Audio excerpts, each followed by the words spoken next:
Well, howdy, howdy, howdy. Nearly Senior Citizen here. Greetings, boys and girls, and welcome to this another brand new day wherein I am exhausted. Of course, more insomnia last night related to a whole bunch of issues, but I got very little actual sleep and spent most of my time awake and just being uncomfortable. So, yay!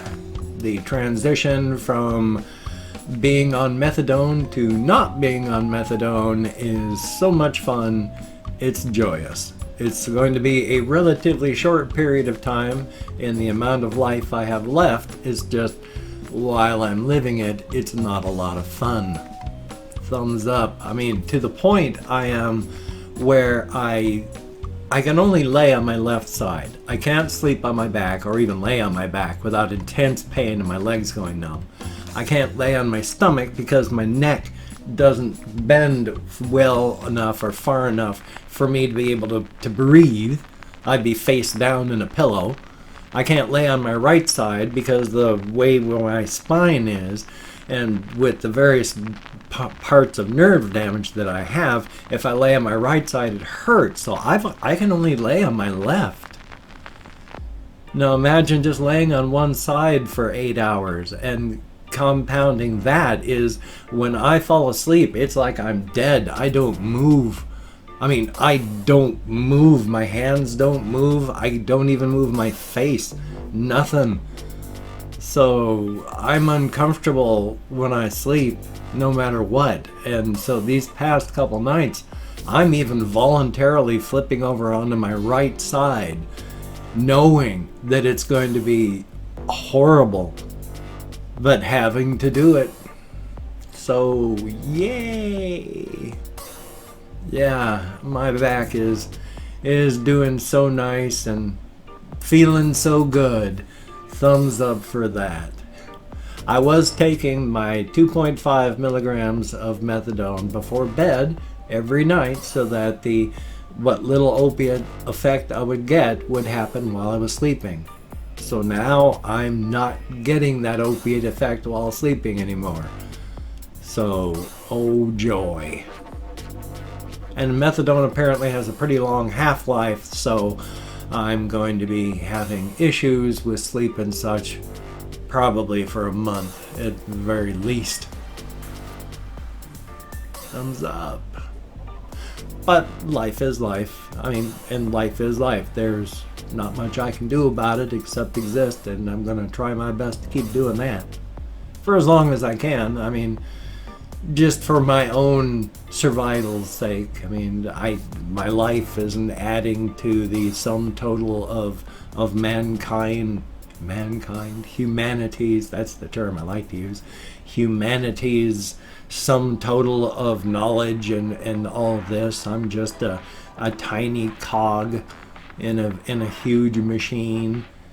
I'm just one of the faceless horde, one of the great many that will be forgotten. You know, after we die, we join that great faceless crowd that grows by the day, grows by the hour.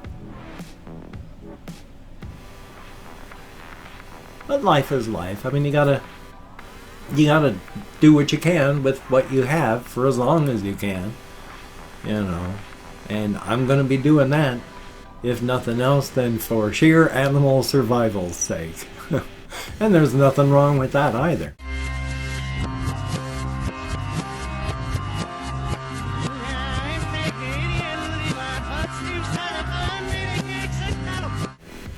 That does remind me too, like this happens. End-of-life decisions aren't just for human beings. There's the one wasp or a yellow jacket, or I can't remember which one it is. It's like a wasp or a hornet. I can't remember what type. There is this one, the type that's bothersome and always just, it will not leave you alone. If it decides that it wants what you have or some such, you can't get it to leave you alone. One of the reasons that this happens is they literally have no other job. They have a relatively long life ahead of them, but they have been kicked out of their nest. They have reached a point in their lifespan where they're considered no longer necessary to the survival of the colony, the hive. And so they're kicked out. And they now have no job. All they have left now is just pursuing what they want. And what does a wasp or a hornet want? Well, all bugs like fermented and fermentating, the rotten fruit, because it's fermenting. There's natural alcohol in it. Yes, they get drunk, and they enjoy getting drunk, so they seek it out. Literally, these bugs that are just dive bombing you and being in right pain, it's literally they're going out, getting drunk, now they're looking for a fight. And that's the point of their life that they've reached. And because there's nothing else for them except to pursue what they enjoy, and it's getting drunk and starting fights. Thumbs up for that. End of life decisions happens for all of us. I don't know how insects like that process alcohol and how long they stay drunk, but just the idea of a drunk insect going out and just wanting to start fights because it's drunk is amusing to me. That's why I read with a smile, even though it's not really funny, about the stories like a boar that gets really drunk because it stole a 6-pack from someone, and then it started a fight with a cow. It's like, yeah, I can see it. It's drunk. It's gonna do that. And the weird thing is, of course, it's not just human beings that like an altered state of mind. Just about every critter out there, if it can, will get hold of whatever it finds to get intoxicated, and it will do it. Now, how it's living its life depends how much it will do it. There was this one study they had done with rats where, they had found that if you provide rats with a regular water and a heroin, I can't remember, it was some form of an opiate in the kind of water, they found that the rats would just massively go for the medicated water. But then they had also, in later years, realizing more how stressed rats are when you put them in an alien environment. And they were forced in these cages that they were put to be in alien environments. And so these stressed out rats were seeking some form of medication for their stress. Yeah, they used them more. So when they put it in a more natural environment, the rats in a more natural environment, and provided them with the medicated water and regular water, the use of the medicated water was next to zero because they didn't have any need for escape. It's rather amazing, all these beings that live on the face of the planet with us. They're all so incredible. Even bugs. I mean, as much as I don't like bugs, they have little tiny brains too. And we don't know what they're thinking or feeling. We know that they can feel, and we know that they can feel emotions. Now, pain is another thing. We don't know if bugs feel pain the way people and other vertebrates and non-vertebrates feel pain. After all, oysters have no pain receptors, so when you shuck them with a knife, as horrible as it is that you're gashing them open with a knife, they actually can't really feel that. They have no pain receptors. I can't remember where I was going with all that one, but I know I was talking about pain receptors and fish, and that was just a mild rant, and I wasn't even planning on talking about it this much. That's where I went. So thank you very much for coming along with me on this journey of exploration of my mind. Indeed. I try my best to be entertaining as well as just bubble sorting my brain and getting the stuff out that I can talk about, and that's a good thing. And it is. It's helped incredibly. If I hadn't started vlogging, I do not know what would have happened with my brain, and I would be nowhere near the state I am in if would have even started the process. Because I was non-functional even before. When I was doing my channel, it was all sleepwalking until I started vlogging. And then I slowly started to wake up enough that therapy got me going. And now I am 1,000% better. I feel more alive than I've felt in decades. So it's a good thing. And I went walking last night. I didn't make it to Walmart, unfortunately, but I did go walkies. And my back is killing me right now. There's your thoracic vertebrae where they meet your lumbar vertebrae. That joint between the two types of vertebrae is just killing me. It is like a knife in my back. And I gotta love that.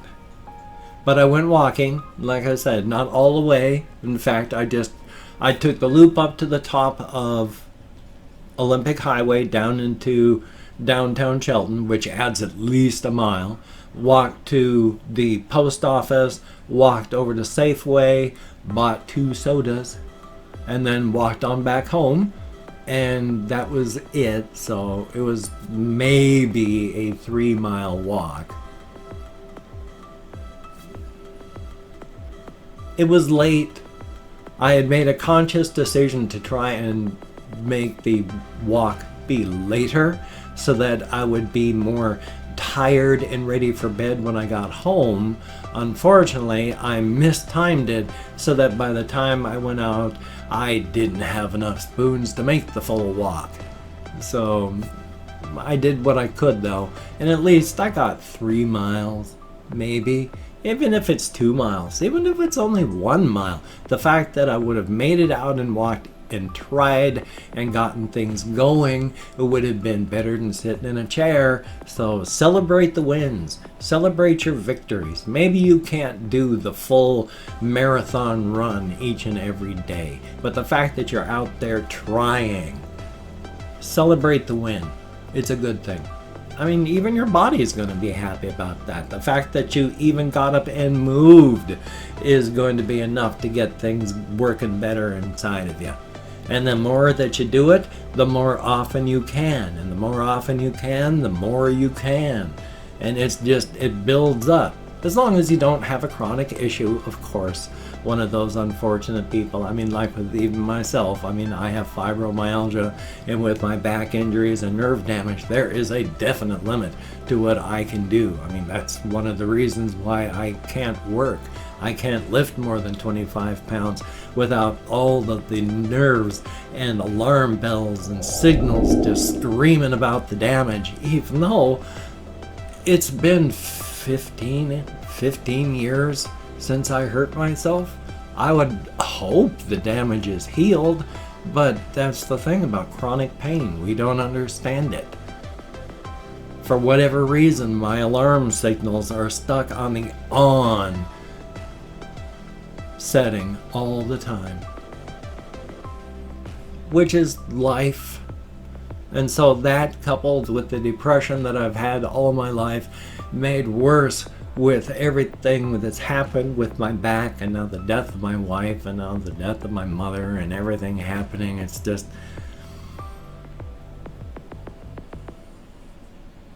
I try, and I'm doing my best. I'm actually getting out. That's one of the reasons why I walk. That's one of the reasons why I'm out there. Maybe there's not a lot of people, but I'm still out there among people. I'm out there in the world. I'm not just here in this room. Because I'm here in this room all day. This is my office. I work here. I do my YouTube work. I record. I edit. I render. I upload. I watch YouTube videos. I do YouTube stuff. This is my office. It's my daytime life. And it's when I'm all done, well, that's when I go out walkies and go out and see the people in the world. So it works. At this point in my life, I'm not going to be at this point in my life all my life, but this is where I am right now, and I feel pretty comfortable with it. I know, as stated, that won't last forever. There's going to reach a point where I want to make some more steps further, and then there's going to be time for a change. But until then, this is a comfortable way to be. And I'm glad with comfortable for a while.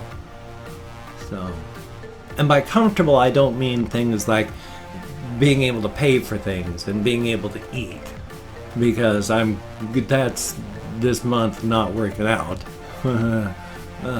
But it's what I mean is the way I'm trying to live my life, working out. So thumbs up on that. And hey, I've opened up 24 hours worth of comments on my community tab. I'm going to go through and thank 20 to 25 people for having left me a comment. I am not reading the comments right now. I'm going to read them afterward. I'm thumbs up each one I do, answer as many as I can, but for right now, I just thank you for having left me a comment. A good comment, a bad comment, and a different comment. The fact you left me a comment, thumbs up for that. I think I had a huge blur, my own typographical error, and my own lag spike with my English back there, where I must have blended several sentences all throughout.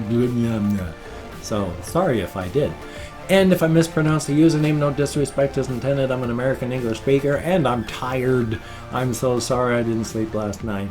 And it is a range of 20 to 25 because even though I count in American Sign Language on the fingers of this hand, oh boy, especially with how tired I am. So let me call up my Chrome. And we have Ice Damon, good to see you in the comments. And Tristan Garcia, thumbs up and thank you. Pandora NYC1, greatly appreciated. And Matthew Bulcher, always good to see you. And Lynn Zombie 06, greatly appreciated. Kathy Kitscat, thumbs up and thank you. And that's a name that's in Korean, so I can't read it. I'm very sorry, but thank you very much. And Walter Clements, greatly appreciated. Ichiban 308, thank you very, very much. And Larry N, thumbs up. And Bernadette Felicia, greatly appreciated. QP underscore Minecraft Pro, thumbs up and thank you very much. And J Blue BBQ, greatly appreciated. What's Up TV, thumbs up and thank you. Thomas S, greatly appreciated. Game Rat Gamers Pro 24 Gamer, thumbs up and thank you much. Devian Stevens, thank you very, very much. And Ryan J, greatly appreciated. Richard Wing, thank you very, very much. Wolf, greatly appreciated. Mason Von Mann, greatly appreciated and thumbs up. Sebastian Ferris, greatly appreciated. Spino Gaming, thumbs up and thank you. Mangay Mumble, I guess, thank you very, very much. And last but not least, Carlos G, greatly appreciated. Thumbs up and thank you all. Thumbs up. And boy, yeah, last night I had to fight with not taking a methadone tablet. It was fun. Greatly appreciated. Where did all that come from? Anyway, though, if you could check out my various links, I have Twitter, Facebook, GoFundMe, Patreon.com, NearlySeniorCitizen.com. If you could donate to my GoFundMe campaign or become a Patreon.com patron like one of these beautiful and awesome people, that would be beautiful and awesome. But if you cannot donate or you simply do not donate, I do take all good wishes and I deposit them in the bank of my heart where I draw interest. So thank you very much. If you could toss me a like, I do appreciate all the positive validation I get from my existence. And if you could subscribe to the channel and hit that bell for notifications, that would be very cool. I would understand if you did not wish to, but if you were down with it, I'll do my very best to keep you entertained from now to literal end of time. Thumbs up and thank you for that. definitely. Oh my gosh, look at the time, 19 minutes and 30 seconds. I've got this video here. I've got one video I have to edit and render, and then I'm going to be recording another one for later today, so that's a good thing. So you take care. I'll see you on the flip side, and that, my friend, is a very good thing.